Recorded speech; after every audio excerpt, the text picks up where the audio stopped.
kai ne iyan kauye. Aminu iya kai ne iyan birni. Abinda iyan ga Aminu ya yi min. Wani har abada ba zai iya min ba.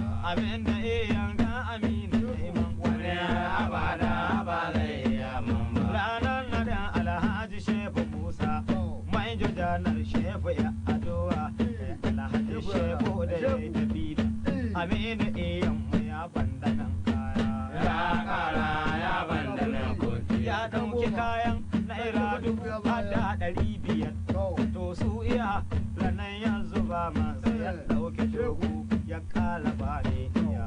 Turan nan da ne je mu gaisa. Ya ɗauki 1000 Ya kara ba ne iya wanga Aminu ko kai kai. ya ce masa Wanga Aminu ko kai kayan kudi. yara ɗan sarkin gashi ɗai nike kallo. Ya yi abin da bai daidai ba. Yara ɗan sarkin gashi ɗai nike kallo. Ya yi abin da bai daidai ba. Ran na gashi turan nan suna tira tun da mota ne ba su so ne yayo sarauta. Wai waka na shi ya yau na ɗin dambe. Ya naɗe hannu ya shige Cime cime ya naɗe hannu ya shige dambe. kai ko da ya je sai ya tarbi mai karfi. Mai karfi iya yadda koro ne an kala ba su na gaba kinai duji nai nai ne na yi zatan gure ya ci. Ce sammane gwara in ka rage saura. Sammane gwara in ka rage saura. Ya ce mane Kai bare ba ni son warke wai ba ni gane sa ko san na ban mai ba. Yara ɗan sarkin ga sarkin iya soke hula cikin kai nai. Turan nan da ya sauka ƙauyenmu, ‘yan yaran mu sun ɗora yin kuka. Ga sarkin iya sakiya ya zo. Ga sarkin iya sakiya ya zo. Ranar sallah birnin Katsina mu inda an ce yau Aminu ya zo. Dubban jama'a iya ɗaya ake kallo. Ranar sallah birnin Katsina mu inda an ce yau Aminu ya zo.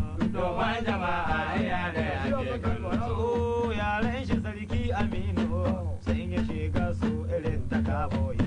Na wando da jabba na kaboyi, da kalmi da hula na kaboyi. Sun haya doki su dukansu. Gabin daga hannu. Sarkin Katsina Muhammad Kabiru sai ya yi magana sa. Sannu Aminu American. Welcome. Sannu Aminu American Hausa. Rigar da ya sa a ranar sallah iya malaman kimiyya ke kwatanta mu. Duk talakawan ƙasan mashi a je haraji sannan harajin goma goma an kyasta kuɗin riga Aminu idan an ka saida sai ta biya. Kuɗin harajin su to kuma sannan sai an rage saura. A yaro zai kama ne. Shirya kayan kama ne. Aminu iya na tafi da shirye. Sannan Aminu gogon lawai kai ta. Amadi Kuli bi malle na kwado ne. Amadi kuli bi malle na kwado. ya sai mali tayoyin mota ta. Amadi kuli bi malle na kwado ba. Ya sai mani tayoyin mota ta. Amade kuli malle na kwano ba. Ira isamsa Allah kiyaye. Ira isamsa Allah kiyaye. Wa abba malle na kwano. Wa abba malle na kwano ba. Ya ba ni Domin salaki yamma shi. Mamman na gari Halle na kwano. Mamman na gari halle na kwano ba. Aminu ma Makela malle na kwano. gode. Aminu makela malle na kwano. Ya ukaita Allah kiyaye. Ya ukaita Allah kiyaye. Ya ukaita Allah kiyaye. Ya Amadi bugu sada mai mare. siminti na gode. Ya Allah ya kare sababina. Amadi mai siminti na gode. Ya Allah ya kare sababina. Zahiru mangal balai na kwano. Zahiru manga male na Na kwano. gode. Zahiru manga male na kwano. Male na kwano. Male na kwano. Ya Allah ya kare sababina. Sada ya gobe na gode mai. Ya Allah ya kare sababina. A sannan mejin hajiya fati. Sada ya kubu na gode mai. Ya Allah ya kare Na sababina. fati. Ya Allah ya kare sababina. Sada ya gobe na gode mai. Ya Allah ya kare sababina. Ya Allah ya kare sababina. Ya bani. Domin salaki yamma shi. Ya kubu. Kan kiyama ga kwazo ya kubo kanki ana ga kwazo ne Sirajo anguwan madawaki Allah kiyaye ka Sirajo anguwan madawaki Allah kiyaye ka Sulaimanu dan madawaki ya Allah ya kare sa domina audu ma shi ka rai na kwazo audu ma shi ka rai na kwazo Waka gada ni sarki Aminu ya ban yi waka garami da tsoro ba Dan Allah amina share hawaye na kuna da dama da ba haushiya ta wata tsoho dama da ba nema aure inda tsakani da Allah ake nema to a filin jama'a ake Auren. to a filin jama'a ake fira ga wani na da ya tashi neman aure muna kallo baya zama fili a kansu cikin daki guda za su wucewa wanga gami ba bai da lokaci yau ba bayarin na dane zamani yau ba bayarin na dane ba ga kura kuma ga nama cikin daki guda za a kwana daren ba a kwana duka lafiya lau ba a rabu gaban na ba Uban kalero na kalero Allah so ya tsoro ne Dare Allah so ya tsoro ne Amini ya baya gudun abu gida do Malle na gode abu gida do malle na ya kyauta abu gida do malle na kwazo ba abu ya Allah Allah ya kare sa domin abu ya Allah ya kare sa domin ya bani domin sadaki yamma shi ya bani domin sadaki yamma shi karo da karo kuma sai rago dan akoya ba zai iya ba tulakin mu malle na kwazo ba ya mutu Usman ballai na bazo ba ya Allah malle na kwazo wannan san tulakin mu Allah kiyaye na garkuwa sa dora kina kirki isu hula dan na gaba garkuwa sa dora kina kirki isu hula dan na gaba ya bani domin sadaki yamma shi ya bani domin sadaki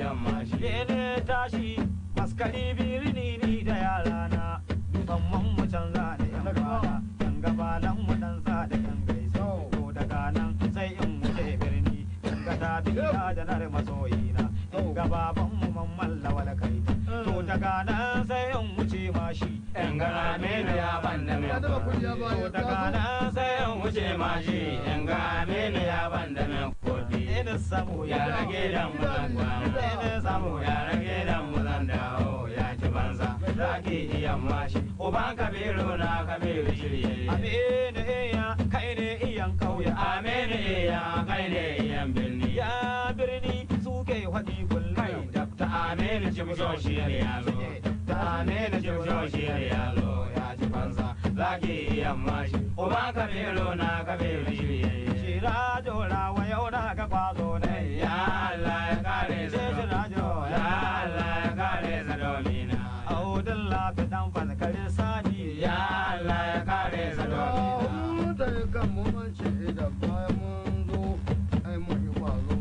ya Allah ya kare sa domina idan mun ga kwazo ne ya Allah ya kare sa domina ya ji banza zaki iya mai uban kabiru na kabiru shirye kai shirya kayan gaba ne ya shirya kayan gaba ne amene ya dare da shirye zanna aminu gogan lalle Allah Sulaimanu dan kama ku rima yana gode ya Allah ya kare sa domina kai wana Sulaimanu dan kama ku na rima yana gode ya Allah ya kare sa domina ya Allah ya kare sa domina ya bani domin sadaki yamma shi ya bani domin sadaki yamma shi audo gangara na ga kwazo ne ya Allah ya kare sa domina audo gangara na ga kwazo ne ya Allah ya kare sa domina ya bani domin sadaki yamma shi ya ji fansa sadaki yamma shi uban kabiru na kabiru da mijin da me sa god yana da mijin da me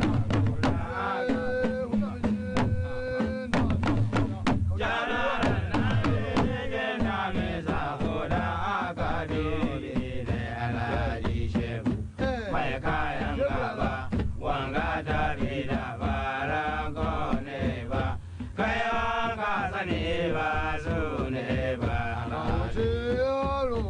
ba mai yanka. idan ka ke ya suna ji ba alhaji Kai, shehu kulka kai. mai kayan gaba wanga ta fi da bara kone ba kayan ka sani ba su ne ba laushe mai wuyan kube dan Musa Shehu kowai musu ya zo ka bile laushe mai wuyan kube dan Wuce yaro, Musa wuce yaro. janar kowai musu ya zo ka bile kowai musu ya zo ka bile na ranar nadin ta fi ba Shehu kowai musu ya zo ka bile laushe mai wuyan kube dan Wuce yaro, Musa wuce yaro. janar kowai musu ya zo ka bile kowai musu ya zo ka bile na ranar nadin ta fi dan katsina to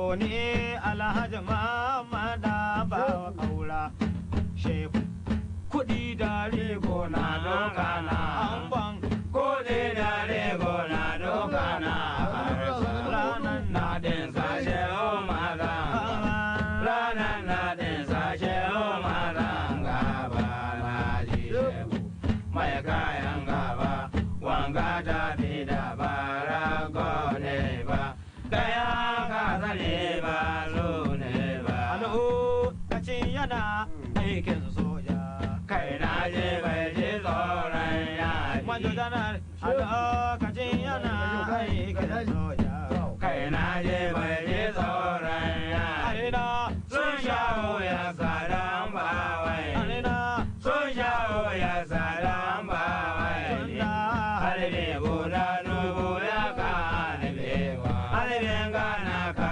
ikon Allah ne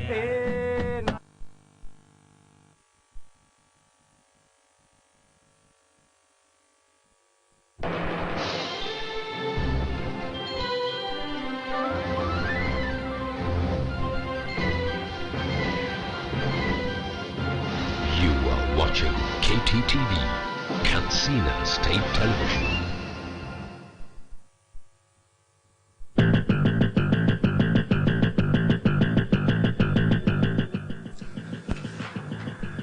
On news tonight, Ministry of Education defends over 5 billion naira 2021 budget estimate. Newly appointed permanent secretary, Information Ministry assumes duty. Today is World Human Rights Day.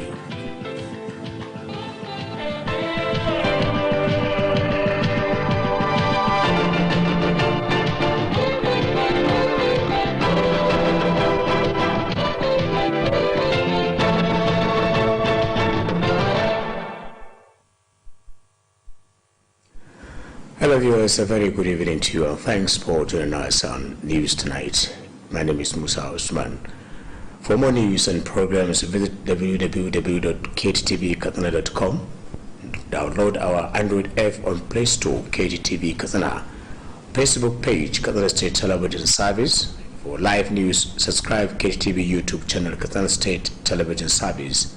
Twitter @KTTV Katsina.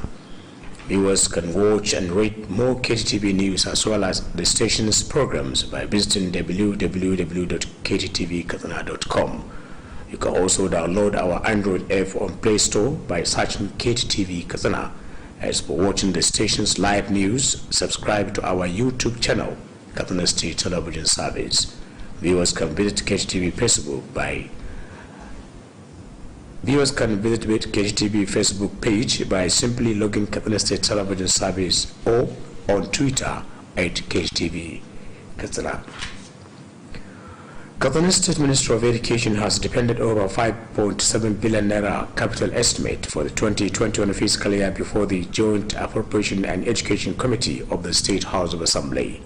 The Commissioner, Dr. Bermas Lawal Charanchi, led other officials of the ministry and its parastatals for the budget defense exercise. Legislative correspondent Suleiman Gambo has details of the report. The Commissioner, while defending the estimates, highlighted some of the capital projects to be executed to include construction of new schools, renovation of classrooms, and construction of additional classes in secondary schools, among others.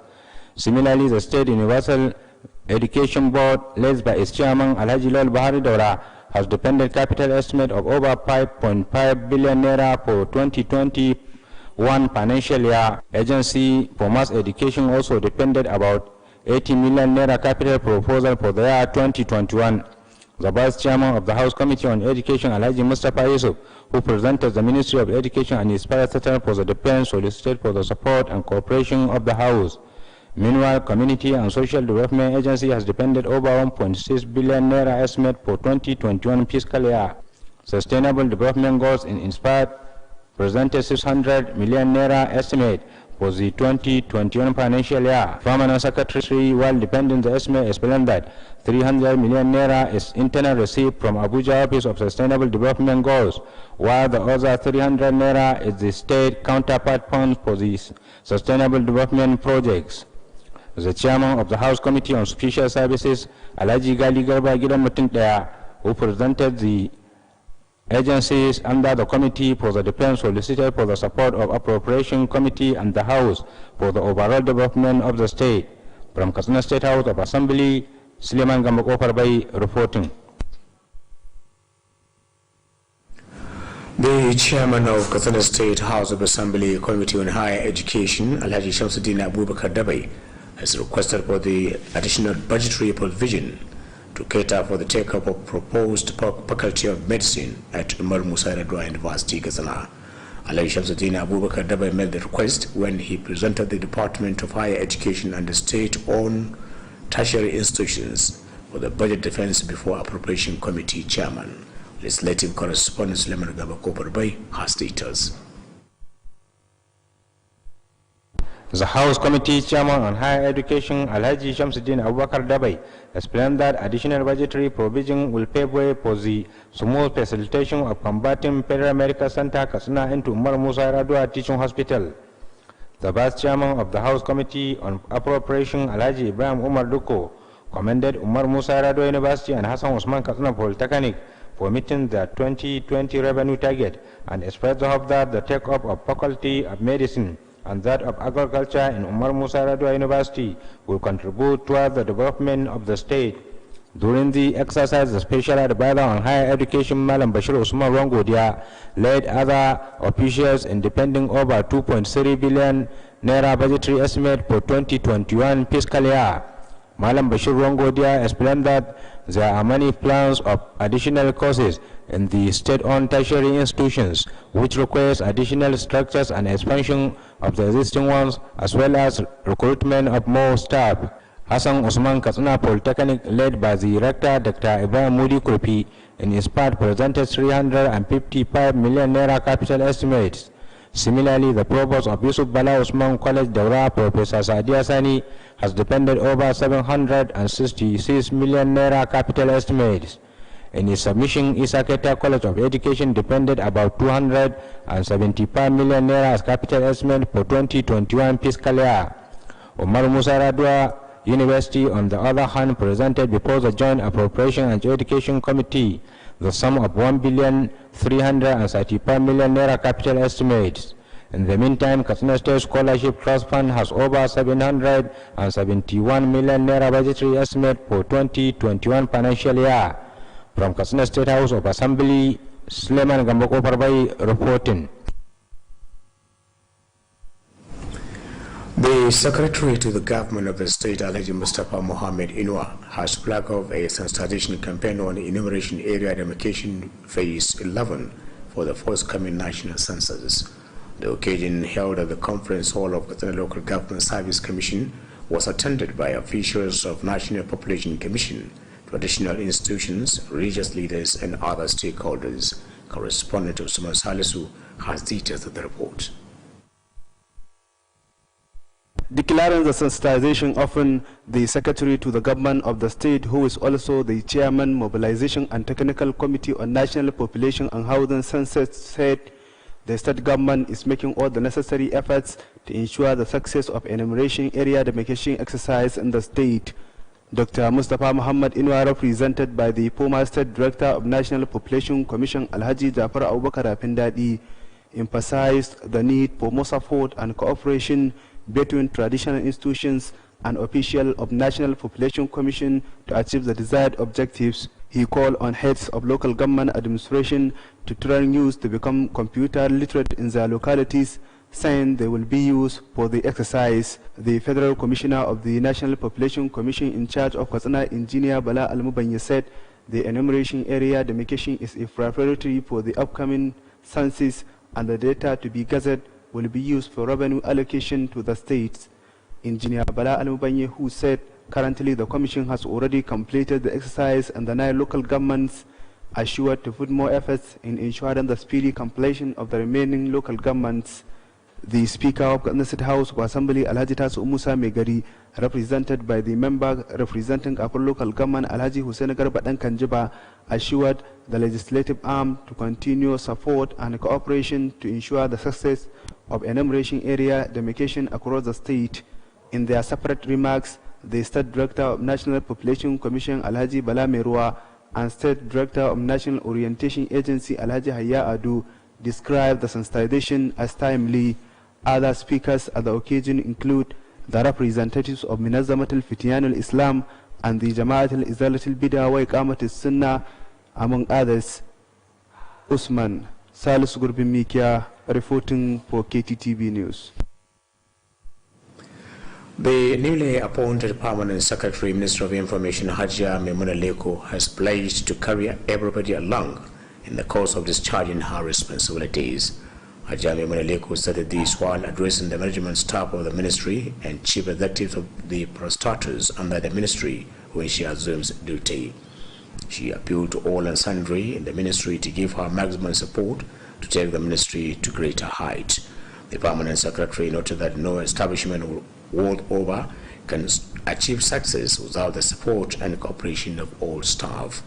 The Commissioner of Information, Alhaji Haya Abdul Karim Sirika, assured the Permanent Secretary the support and cooperation of the staff and management of the ministry and its parastatal. Alhaji Haya Abdul Karim Sirika says the ministry is blessed to have a seasoned administrator like Hajia Maimuna Leko as its Permanent Secretary. Governor State Psychiatric General Hospital has discharged 138 mentally retarded persons admitted under the care of Ministry of Sport and Social Development. The Commissioner for Sport and Social Development, Alhaji Sani Ali Udalami, disclosed this while connecting 6 more patients with their families. Correspondent Nasir Sani Kide completes the report. The Sport Commissioner Alhaji Sani Ali Udalami explained that the program, which started during the month of August, is yielding positive results in reducing the mentally retarded persons roaming on the street. Alhaji Sani Ali Udalami, represented by the Director Social Welfare Alhaji Shafi'i Ibrahim, pointed out that the mentally retarded patients were discharged from the psychiatric hospital after being fully recovered. The patients discharged are from Jivia, Daura, Katsina, Guru in Yobe, and Kawo in Kaduna State, as well as 1 patient from Matame in Niger Republic. The Commissioner commended Governor Aminu Bello Masari for supporting the ministry to discharge its duties diligently and called on the relatives of the recovered patients to be bringing them back to the psychiatric hospital for medication. The in charge of the hospital, Alhaji Yakubu Muhammad Saulawa, stated that the mentally retarded persons have undergone various medical treatment before they are being discharged. Alhaji Yakubu Muhammad Saulawa noted that the discharged patients were taken back to their various destinations by the staff from Social Welfare Department for onward handing over to their families. He called on the wealthy individuals to be complementing government efforts by supporting the flight of the mentally affected persons to have a better life. Nasir Sani Gede reporting for KTTV News. My mom is a report after this commercial time out. Don't go away.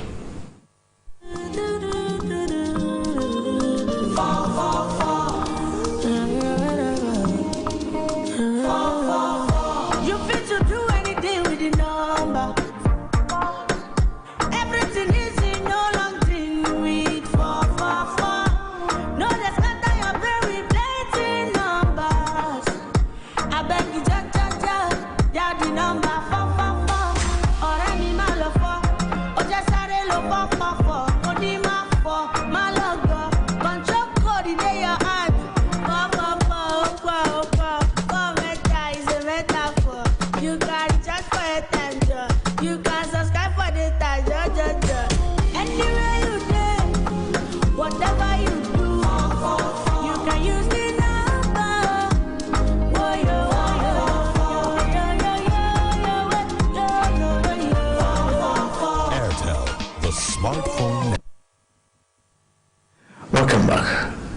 Katsina State Police Command has reiterated its determination to continue supporting the activities of the Standard Organization of Nigeria (SON). The Commissioner of Police, Sanusi Buba, gave the assurance when he received an courtesy visit the staff of the Katsina State Office of the Standard Organization of Nigeria, led by the acting coordinator of the agency, Engineer Babangida Menesara. Correspondent Ahmed Mukhtar Usman has more on this story.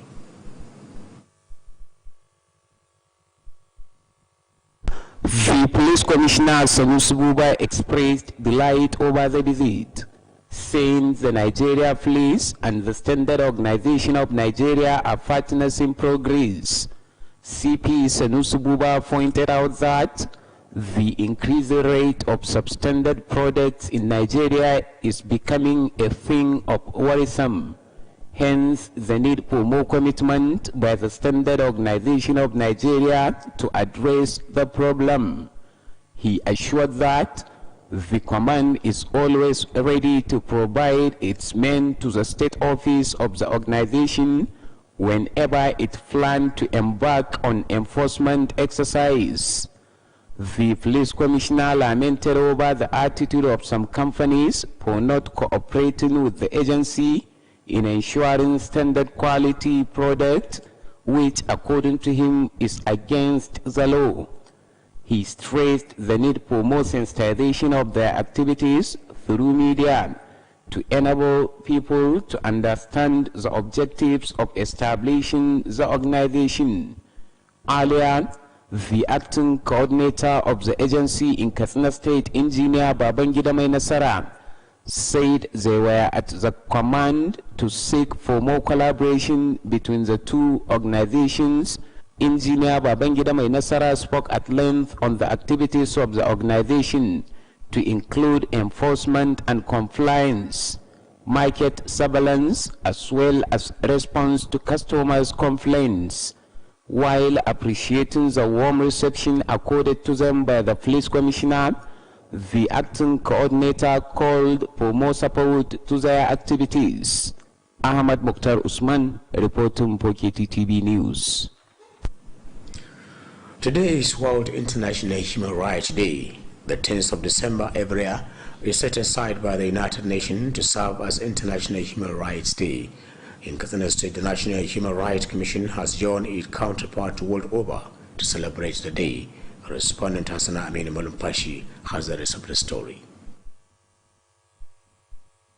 As part of the activities to mark the day in Katsina, the National Human Rights Commission has organized a road walk from Kofar Soro to the Commission's office at GRA in Katsina Metropolis.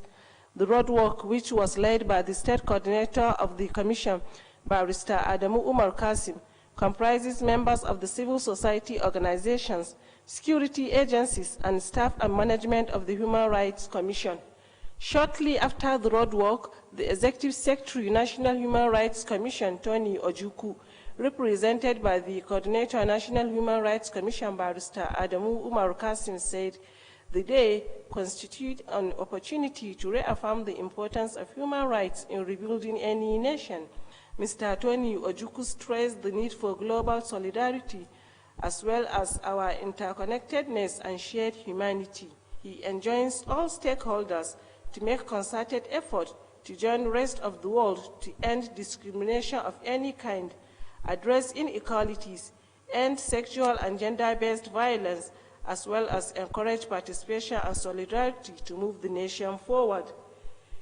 The chairman of the occasion, who is also the State Chief Judge, Justice Musa Dalladi Abubakar, said the importance of the day cannot be overemphasized, hence the need for the celebration to create more awareness on human rights.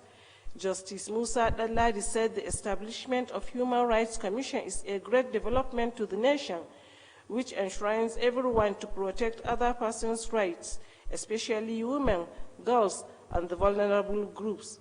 State Attorney General and Commissioner of Justice Barrister Ahmad El-Marzouk, represented by the Permanent Secretary of the Ministry, Barrister Ismail Ibrahim Dalladi, acknowledged the effort of the Commission for the celebration and called on people to always respect human rights as a major factor for development.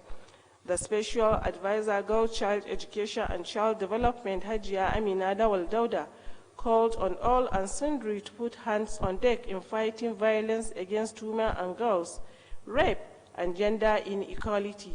Hasna Aminu Malumfashi, KTTV News. Kaita local government has organized a stakeholders meeting to enlighten people on the dangers of orphan defecation towards improving the health care. The meeting held at the local government service secretariat was attended by traditional rulers, religious leaders, politicians, and other stakeholders. Correspondent Shamsuddin Habibu completes the report. Speaking on the occasion, the member representing the area at the State House of Assembly, Alhaji Musa Gapia, describes the meeting as desirable, concerns the need for more collaborative effort toward ensuring open defecation free in the area. Alhaji Musa Gapia commended the head of the local government administration for convening the meeting and assured to provide all the needed support to achieve the set objectives.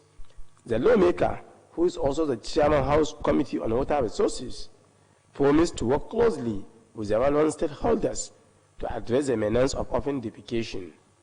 The head of the local government administration of the area, Alhaji Mukhtar Aminu Bakori, said the meeting was convened to share ideas about minds and how best to address the problem of orphan defecation for the overall development of the area.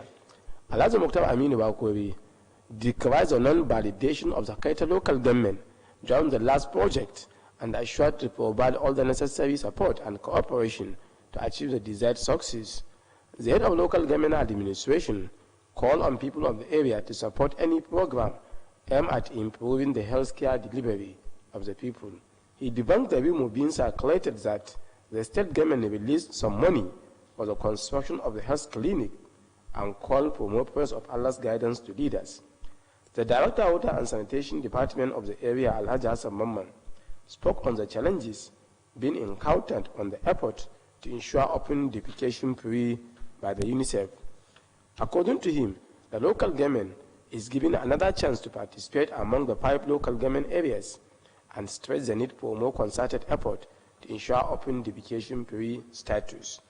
Also speaking, the Director of Education and Social Development of the area, Alhaji Usman Halawa Matazu, spoke on the significance of the meeting toward addressing the menace of open defecation and lauded the foresight of the head of the local government administration for his commitment to improve the living condition of people of the area.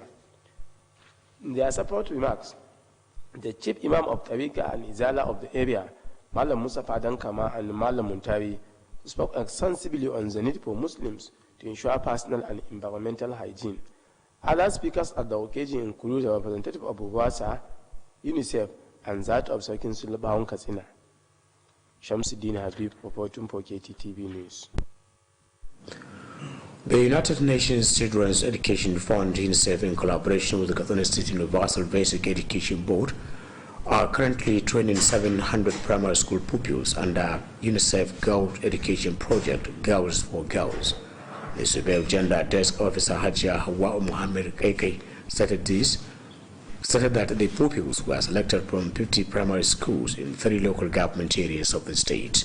The desk officer explained that Bori and Kaita local government have 15 schools in attendance each, while Rimi local government has 20 schools with 7 girls and 7 boys representing their schools. The training team leader, Dr. Binta Ado Ali, said the pupils were exposed to understanding gender and 6 rules of child protection, as well as leadership training. One of the facilitators, Malam Osman Zulkifilu Mohammed, said the boys were opted in the training to support girl child in their respective schools. Speaking on behalf of the participant, Zainab Mukhtar and Bella Mohammed expressed appreciation to the state government and pledged to inform those that were not opportune to attend. And with that, we conclude news tonight from Monday's desk. Thanks for watching and stay tuned.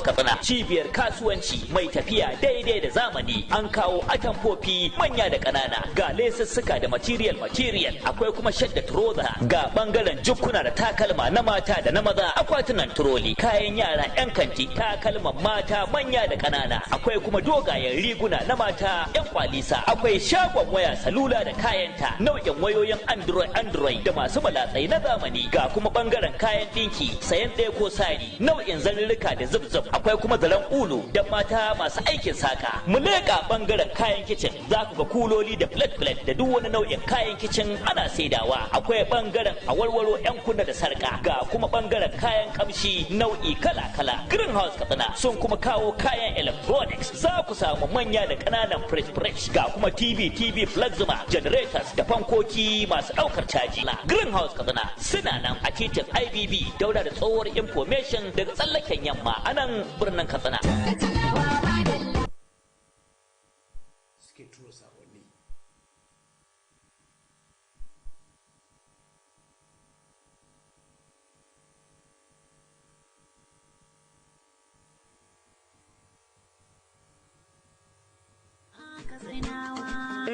Abokin hudda mai daɗi a Music Benches na Alhaji Musa Ibrahim Kyaftin da ke kasuwar Santara nan Katsina. Ƙwararru a harkar kayan masarufi, kayan abinci da lemukan alfarma kala-kala, shinkafa, siga, fulawa, madara ta ruwa da ta gari, spaghetti, indomi, garin rogo, biskit, ganyen shayi, sabulai na wanka da na wanki da sauran nau'in kayan abinci. A Music Benches na ƙara godiya ga abokan hudda, musamman ma'aikatan fidar gamma, ma'aikatan jiha da na ƙananan hukumomi da daidaikun al'umma. Al-Music Ventures suna karɓar takardar kuɗin sefa ko riyal ta Saudiya kai tsaye, ko kai masu transfer ta wayarka idan kai sayayyar kaya, ko ka biya ta hanyar POS, ko kai tsaye a kira 0800-33-46-84-06. Al-Music Ventures har yanzu za a same su a babban ɗakin aje kayan su, wato warehouse da ke tsohuwar 'yan katako nan Katsina a titi mai zuwa Koron Dorowa idan ka fito daga gidan bandan Tunkura a sabon unguwar nan.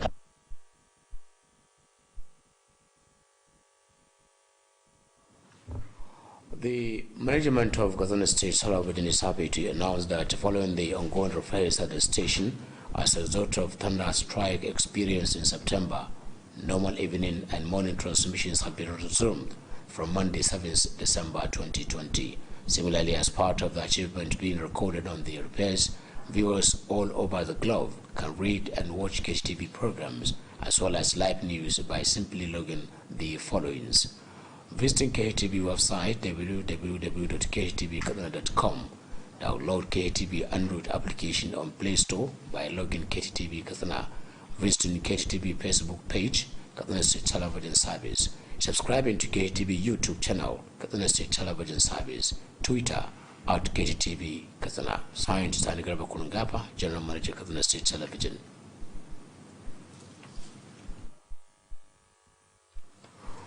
Katsina State College of Nursing and Midwifery wishes to inform all interested and qualified candidates that sale of online admission forms for entry into basic midwifery and community midwifery programs has commenced on Monday 30th November 2020 to end on Friday 1st January 2021. All interested candidates must possess the necessary requirement for the programs. Candidates applying for basic midwifery must have 5 credits in English, mathematics, physics, chemistry, and biology at not more than 2 sittings in WAEC and NECO, but 1 sitting in NAFTEV. While for community midwifery, the candidate must have 4 credits, including English, mathematics, biology, and any one of the chemistry or physics in WAEC and NECO at not more than 2 sittings, but 1 sitting in NAFTEV. The combination of WAEC and WAEC, WAEC and WAEC, the combination of WAEC and NECO, WAEC and WAEC, or NECO and NECO is acceptable, but NAFTEV cannot be combined with WAEC or NECO or another NAFTEV. For details, applicants should visit the website of the college, www.comnabcats.edu.nigeria. Signed, Management.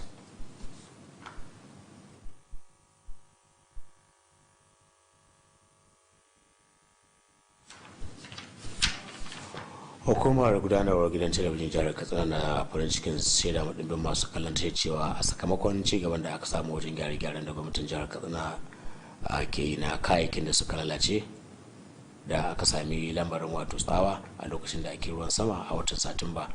Yanzu an dawo da shirin tashar kamar yadda aka saba a da, shirin yammaci zuwa dare da kuma shirin safe daga ranar Litinin 7 ga watan Disamba shekarar 2020. Haka kuma a ci gaba da aka samu wajen gyare-gyaren, yanzu ɗimbin masu kallon tashar a duk faɗin duniya na iya ganin shirin wato tashar da samun labarai kai tsaye ta hanyar ziyartar wato shafin yanar gizo ta tashar www.kttv.com, sauke manhajar KTV a wayoyin Android ta hanyar sanya KTV Katsina a cikin Play Store, ziyartar shafin KTV na Facebook ta hanyar sanya Katsina State Television Service, ziyartar KTV channel a YouTube ta hanyar sanya Katsina State Television Service, ziyartar shafin KTV na Twitter at KTV Katsina. Sanarwa daga Sani Garba Kurin Gafa, janar manaja na KTTV.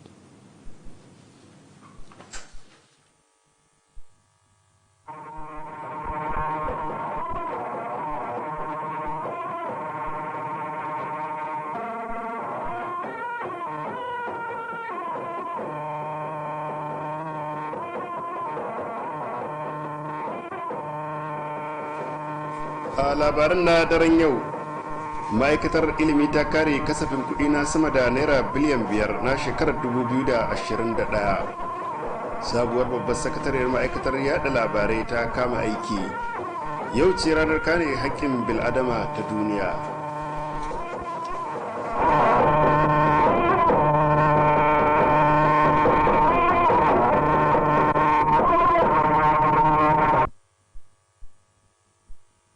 Al'umma za su rika kallon gami da karanta labaran KTTV da shirye-shiryenta ta hanyar ziyartar adireshinmu na yanar gizo wato www.kttv.katsina.com. Za a kuma iya sauke manhajar gidan talabijin ta wayar Android a sashen Play Store ta hanyar bincika KTTV Katsina. Domin ganin labarai kai tsaye kuma a iya yin rajista ta manhajar YouTube akan sunan Katsina State Television. Haka kazalika masu kallo za su iya ziyartar shafin KTTV Facebook ta rubuta Katsina State Television Service ko ta manhajar Twitter at KTTV Katsina. Masu kallon gidan talabijin na jihar Katsina, barkanmu da dare ga kuma fassarar labaran wanda ni Dahiru Abba zan karanto. Ma'aikatar ilimi ta kare kasafin kuɗi na sama da naira biliyan 5.7 na shekarar 2021 a gaban kwamitin kasafin kuɗi na majalisar dokoki ta jihar Katsina. Kwamishinan ilimi Dr. Badamasi Lawal Caranci ne ya jagoranci sauran jami'an ma'aikatar da sassanta wajen kare kasafin kuɗin. Wakilinmu a majalisar dokoki Suleiman Gamba Kofar bai na ɗauke da cikakken rahoton. Kwamishinan a lokacin da yake kare kiyasin kasafin kuɗin ya zaino wasu aikace-aikace da za a aiwatar da suka hada da gina sababbin makarantu da gyara azuzuwan karatu gami da karin azuzuwan karatu a manyan makarantun sakandare da sauransu. Kazalika hukumar kula da ilimin bai ɗaya ta jiha a ƙarƙashin jagorancin shugaban hukumar Alhaji Lawal Bahari Daura ta kare kiyasin kasafin kuɗi na fiye da naira biliyan 5 da miliyan 500 na shekarar 2021. Hukumar kula da ilimin manya ita kuma a bangaren ta kare kiyasin kasafin kuɗi na kimanin naira miliyan 80 a matsayin kiyasin manyan ayyuka na shekarar 2021. Mataimakin shugaban kwamitin ilimi na majalisa Alhaji Mustapha Yusuf wanda ya gabatar da ma'aikatar da sassanta domin kare kasafin kuɗin ya yi roƙon haɗin kai da goyon bayan majalisar. A halin da ake ciki kuma hukumar kula da ayyukan ci gaban al'umma ta kare kiyasin fiye da naira biliyan 1 da miliyan 600 na kiyasin manyan ayyuka na shekarar 2021. Hukumar kula da ɗorewar muradun karni a bangaren ta gabatar da kiyasin naira miliyan 600 na shekarar 2021. Babbar sakataren ma'aikatar Hajiya Fatima a lokacin da take kare kiyasin ta bayyana cewa naira miliyan 300 za ta fito ne daga ofishin hukumar ɗorewar muradun karni ta Abuja, da ɗayan bangare kuma naira miliyan 300 daurin gudunmuwar jiha ce na gudanar da ayyukan ci gaban ɗorewar muradun karni. shugaban kwamitin ayyuka na musamman na majalisar dokoki alhaji gali garba gidan mutum daya wanda ya gabatar da sassan da ke karkashin kwamitin domin kare kasafin kuɗin ya roƙon haɗin kai da goyon bayan kwamitin kasafin kuɗi na majalisar da kuma majalisar domin ci gaban jiha baki daya. Daga majalisar dokoki ta jihar Katsina, Suleiman Gamba Kofar Bai dauke da rahoton. Shugaban kwamitin ilimi mai zurfi na majalisar dokoki alhaji Shamsuddin Abubakar Dabai ya yi roƙo akan ƙarin kasafin kuɗi domin fara aikin tsangayar nazarin aikin likita ta jami'ar Umar Musa Yar'adua da ke nan Katsina. Alhaji Shamsuddin Abubakar Dabai ya yi wannan roƙon ne sa'ilin da ya gabatar da sashen ilimi mai zurfi da kuma manyan makarantu domin kare kasafin kuɗi a gaban shugaban kwamitin. Har wa yau wakilinmu a majalisar dokoki Suleiman Gamba Kofar Bai na ɗauke da ƙarashin rahoton. Shugaban kwamitin majalisar na ilimi mai zurfi alhaji Shamsuddin Abubakar Dabai ya bayyana cewa ƙara kasafin kuɗi zai bayar da dama wajen samun sukunin mayar da asibitin tarayya da ke Katsina ya zuwa asibitin koyarwa ta jami'ar Umar Musa. Mataimakin shugaban kwamitin kasafin kuɗi na majalisa alhaji Ibrahim Umar Duko ya yaba wa jami'ar Umar Musa Yar'adua da kuma kwalejin kimiyya da fasaha ta Hassan Usman dangane da cimma kudaden shiga da ake bukatar su samu a shekarar 2020. Sannan ya fatan cewa idan tsangayar aikin likita da kuma tsangayar koyon darussan ayyukan noma ta jami'ar Umar Musa Yar'adua suka fara aiki za su bayar da gudunmawa wajen ci gaban jihar nan. A lokacin wannan shiri na kare kasafin kuɗi bai bai gwamnati shawara na musamman kan ilimi mai zurfi malam Bashir Usman ruwan godiya wanda ya jagoranci sauran jami'an ma'aikatar ya kare kasafin kuɗi na fiye da naira biliyan 3 na kiyasin kasafin kuɗi na shekarar 2021. Malam Bashir ruwan godiya ya bayyana cewa akwai shirye-shirye da ake na ƙara kwasa-kwasai a manyan makarantun ilimi mai zurfi mallakin jiha wanda hakan ke buƙatar ƙarin gine-gine da kuma faɗaɗa gine-ginen da ke akwai gami da ɗaukar ƙarin ma'aikata.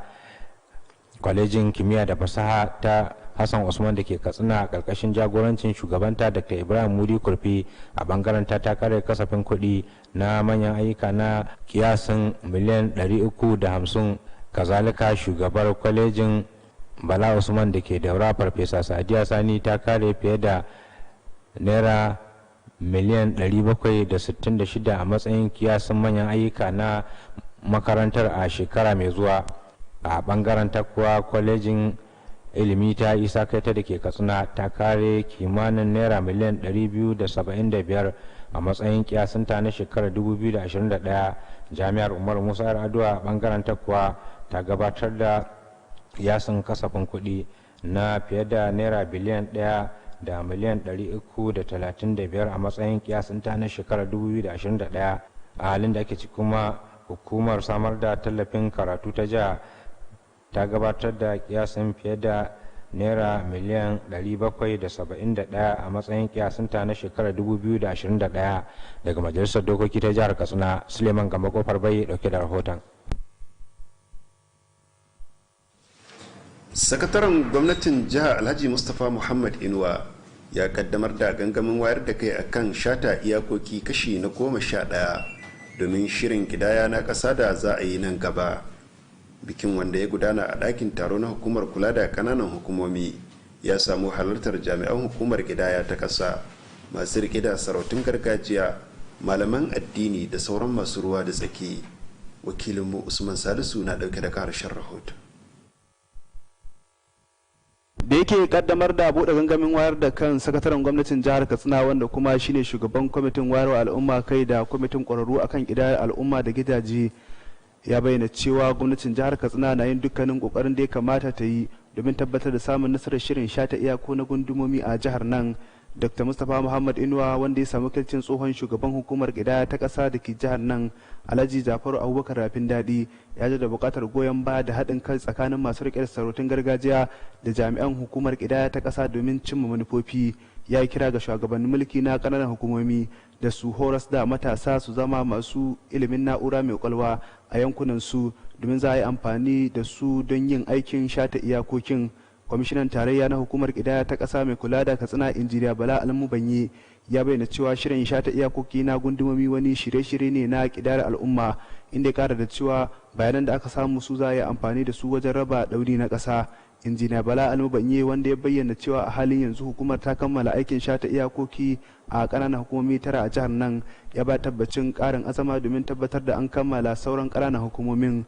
Shugaban majalisar dokoki na jihar Katsina Alhaji Tasu Musa Mai Gari, wanda ya samu wakilcin dan majalisa mai wakiltar karamar hukumar Kafur Alhaji Hussein Garba dan Kanjiba, ya ba tabbacin goyon bayan 'yan majalisa domin tabbatar da samun nasarar gudanar da shirin shata iyakoki na gundumomi a fadin jihar nan. A jawabansu daban-daban, daraktan hukumar kidaya na jiha Alhaji Bala Mai Ruwa da daraktan hukumar gyaran ɗabi'a ta jiha wato Nuwa Alhaji Hayya Ado sun bayyana taron wayar da kan a matsayin abin da ya zo a kan lokaci. Sauran waɗanda suka yi jawabi a lokacin taron sun hada da wakilan ƙungiyoyin Manazzamatul Fitiyanul Islam da na Jama'atul Izalatul Bid'a wa Iqamatus Sunna. Ƙarshen rahoton kenan. Usman Salisu Gurbin Mikiya. Sabuwar babbar sakatariyar ma'aikatar yada labarai Hajiya Maimuna Leko ta yi alkawarin tafiya da kowa wajen gudanar da aikinta. Hajiya Maimuna Leko ta bayyana haka ne sa'ilin da take jawabi ga ma'aikata da shugabannin sassan ma'aikatar yayin da ta kama aiki.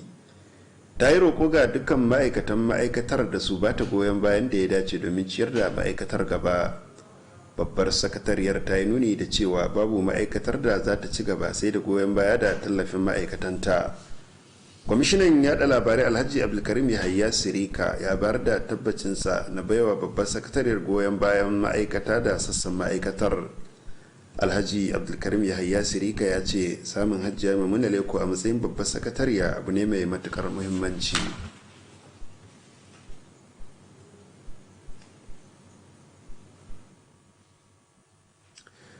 Asibitin masu taɓin hankali da ke nan Katsina ya sallami masu taɓin hankali 138 da suka samu sauki, waɗanda aka kwantar a ƙarƙashin shirin nan na ma'aikatar wasanni da walwalar jama'a.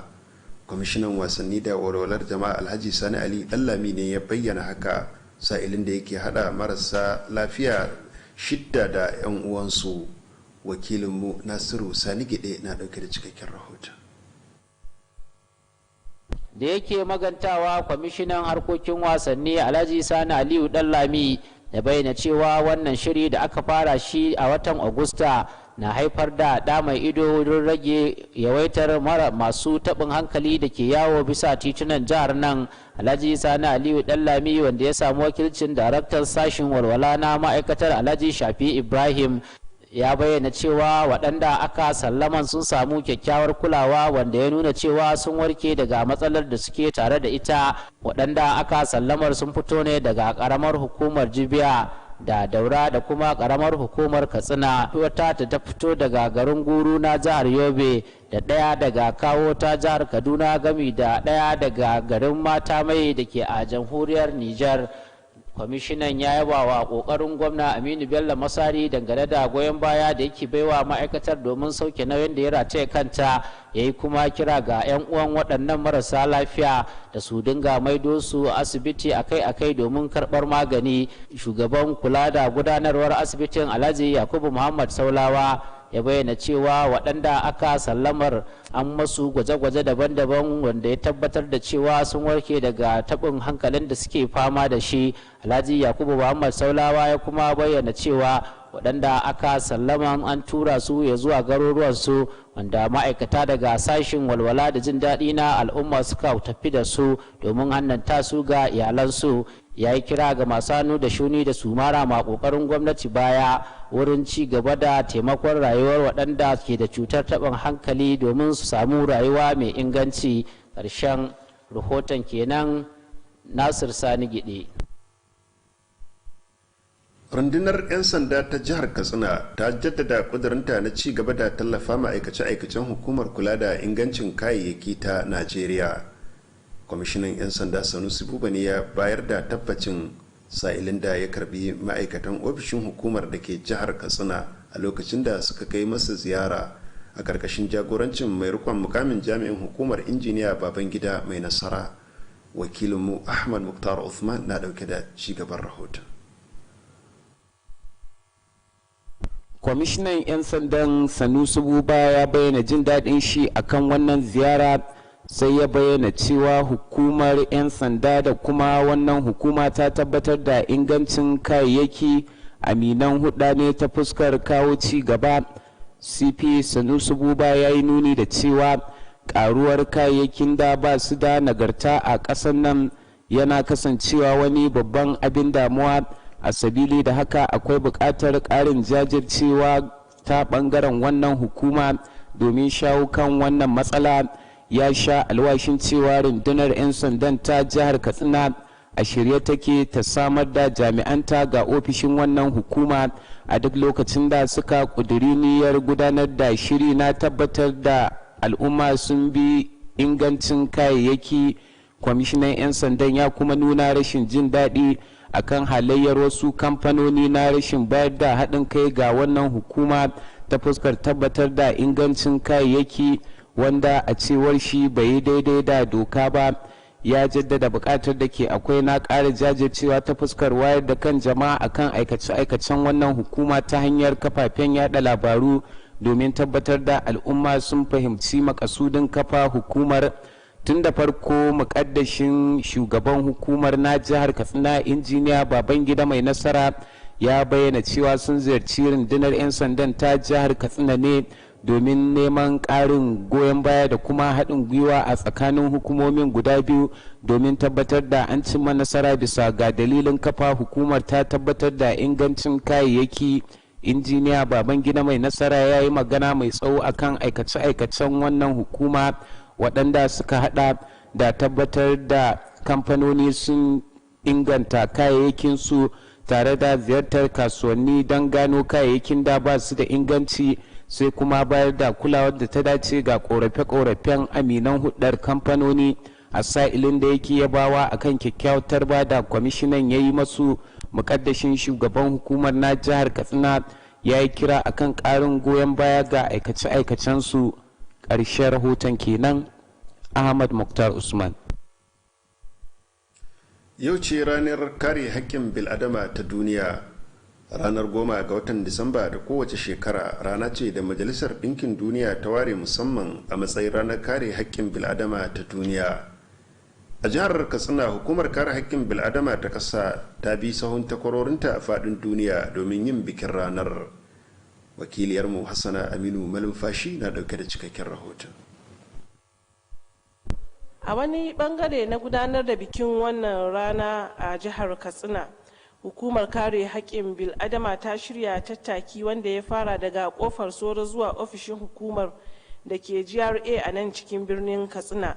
Tattakin, wanda babban jami'in hukumar ya jagoranta, Barista Adamu Umar Kasim, ya kunshi mambobin ƙungiyoyin fararen hula da hukumomin tsaro da ma'aikata gami da membobin hukumar gudanar da hukumar kare haƙƙin bil'adama. Jim kaɗan bayan an kammala tattakin, babban sakataren hukumar ta ƙasa Tony Ojukwu, wanda jami'in hukumar na jihar Katsina ya wakilta, Barista Adamu Umar Kasim, ya ce wannan rana wani lokaci ne wanda ake sake jaddada kare haƙƙin bil'adama ta fuskar gina kowace ƙasa.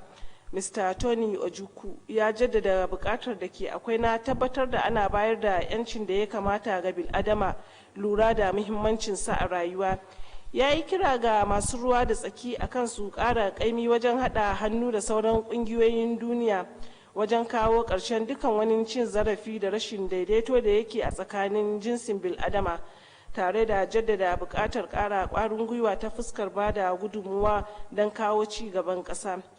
Shugaban taron, wanda kuma shine babban jojin jihar nan mai shari'a Musa Ɗanladi Abubakar, ya ce muhimmancin bikin wannan rana baya misaltuwa, a sabili da haka akwai buƙatar gudanar da bikin ranar domin ƙara wayar da kai akan muhimmancin kare haƙƙin bil'adam.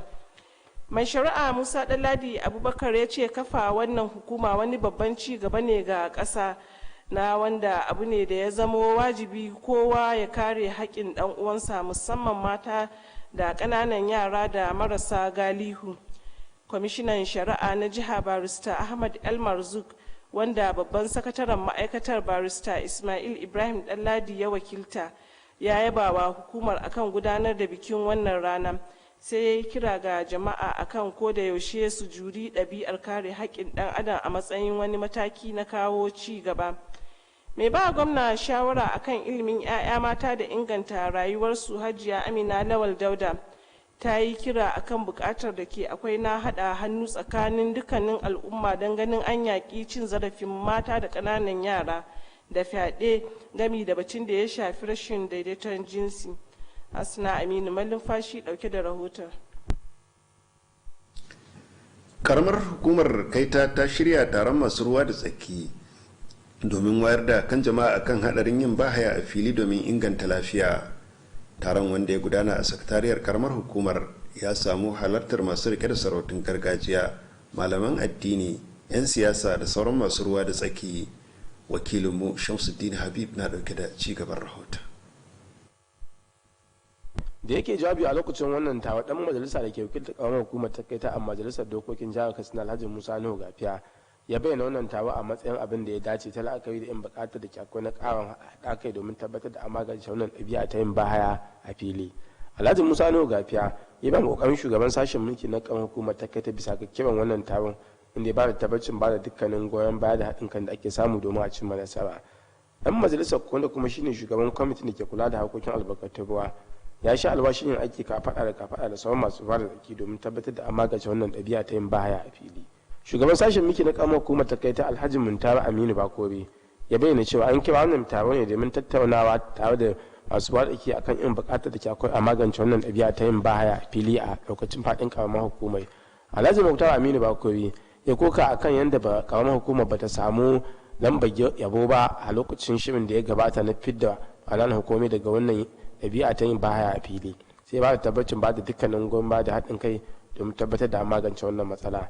Shugaban sashen mulkin ya kuma kira ga al'umma da su kasance masu goyon bayan dukkanin wani shiri da aka kawo da ke da manufar inganta kiwon lafiya al'umma. Ya kuma koka akan irin wani jita-jita da ke yawo na cewa gwamnatin jihar Kano ta saki wasu kuɗaɗe domin gina wasu cibiyoyin kiwon lafiya, inda ya kira ga al'umma da su kare addu'o'i domin Allah subhanahu wataala jagoranci ga shugabanni a kowane mataki. Da da ke kula da ruwa tsaftace muhalli na yankin Alhaji Hassan Mamman ya magana mai tsoro akan irin kalubale da aka fuskanta musamman wanda hakan ya hana a samu nasara ta fita daga cikin ƙananan hukumomin da ba su dauke da wannan ɗabi'a ta yin faya a fili. Kamar yadda ya bayyana cewa karamar hukumar ta kai ta an sake bata dama domin shiga tsakanin ƙananan hukumomi guda 5 da za a tabbatar da cewa ba su yin wannan ɗabi'a ta yin faya a fili. Sai ji da buƙatar da akwai na ƙara ƙaimi ga ɗaukacin masu ba da domin tabbatar da an cimma nasara.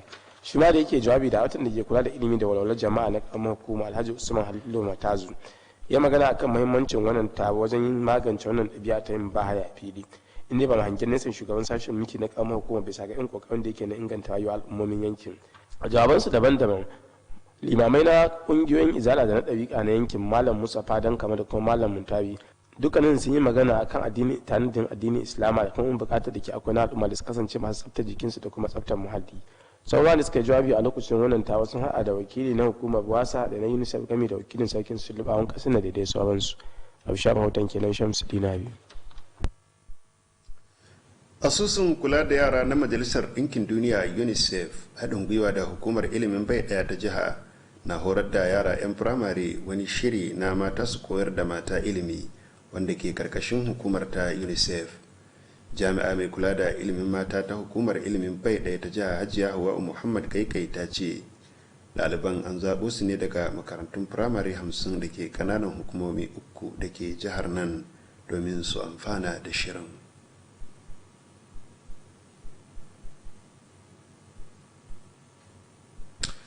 Masu kallonmu da kuma wannan rahoto mu kawo ƙarshen labarin a halin yanzu, mu kwana lafiya, Allah ya ba mu alherinsa.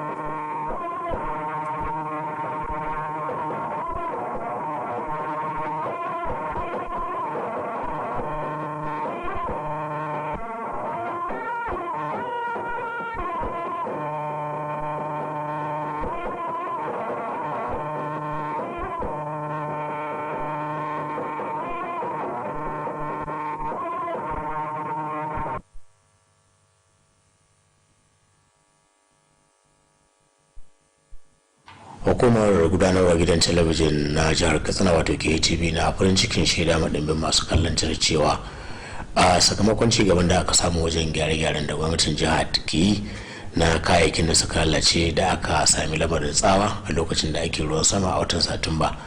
Yanzu an dawo da shirye-shiryen na tashar kamar da aka saba a da na shirin yammaci zuwa dare da kuma shirin safe zuwa wato daga ranar litinin 7 ga watan disamba shekarar 2020.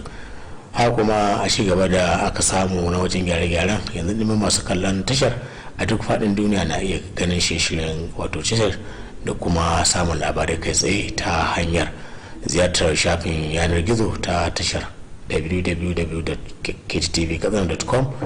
sauke manhajar KTV a wayoyin android ta hanyar sanya KTV katsina a cikin play store, ziyartar shafin KTV na facebook ta hanyar sanya katsina television service, ziyartar KTV channel a youtube ta hanyar sanya katsina television service, sai ziyartar shafin KTV na twitter at KTV katsina.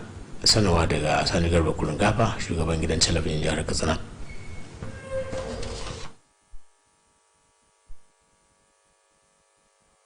The management of Katsina State Television KTV is happy to announce that following the ongoing repairs at the station as a result of thunder strike experienced in September, normal evening and morning transmissions have been resumed from Monday 7th December 2020.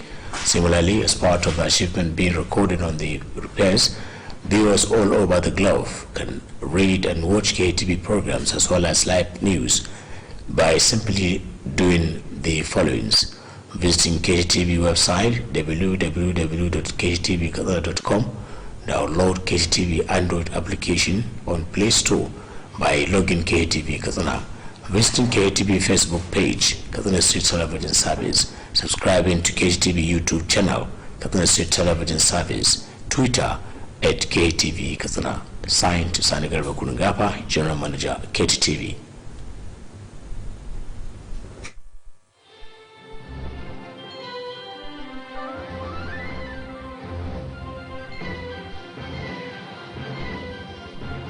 You are watching KTTV, Katsina State Television.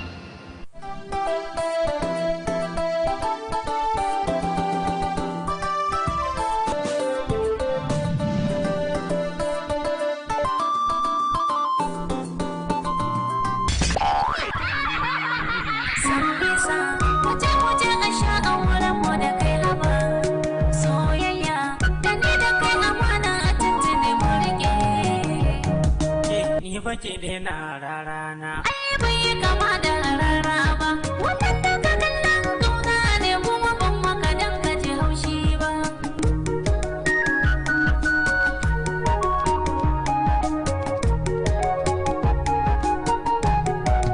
Ni ina da tsayi kuma gani fara mata ba su fi ni a komai ba. Dama ne in mace ta yi tsayi wata hautar wa ra'ayina ba. Dan Allah fada mini laifina ko haske na ne bai ma ba. Ni makake ai sun fi burge ni ban damu da kyalkyal banza ba.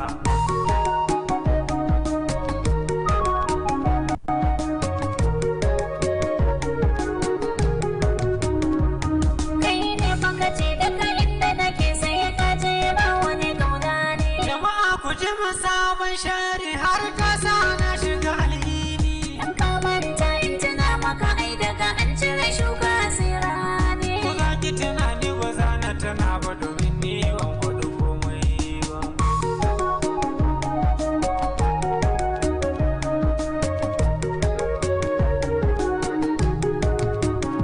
Ya in dole ake sai ai mu gani na ce miki ni ban shiryo ba. Ko babu shirin sai an yi da kai da dai baka bi ni a farko ba. Sai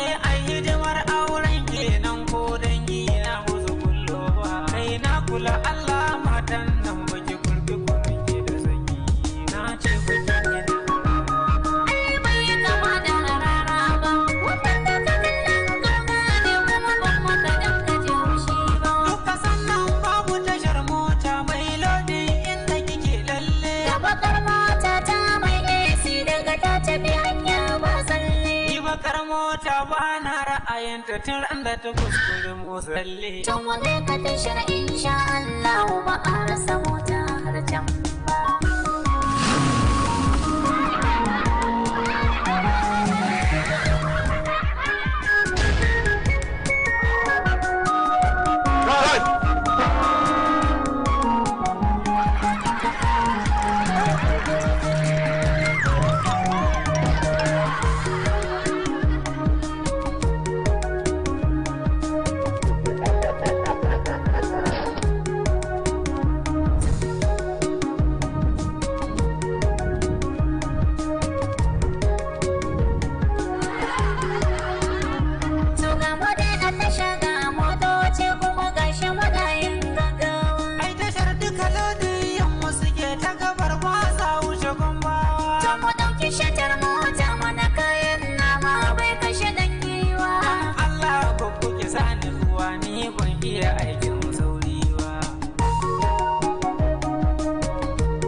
Direban gwai da tsayi ban yarda da tukin gunduwa. Ai dai a tasha muke yau kamo dai ba a rasa motar dogo ba.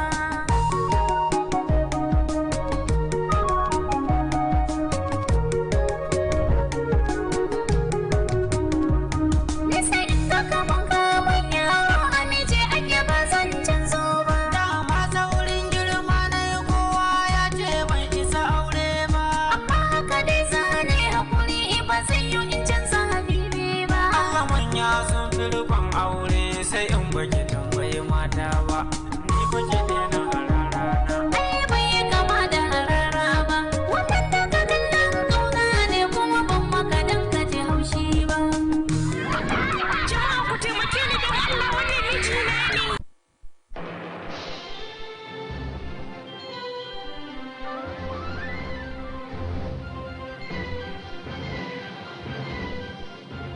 You are watching KTT. How we can collaborate to enable us get some skills training. Nigeria and the Czech Republic agree to improve skills of young Nigerians for industrial development.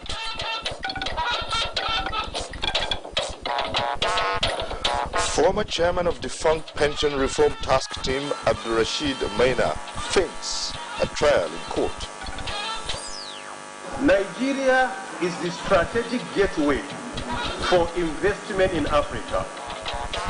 Nigeria seeks more investors at African Forum in Dubai.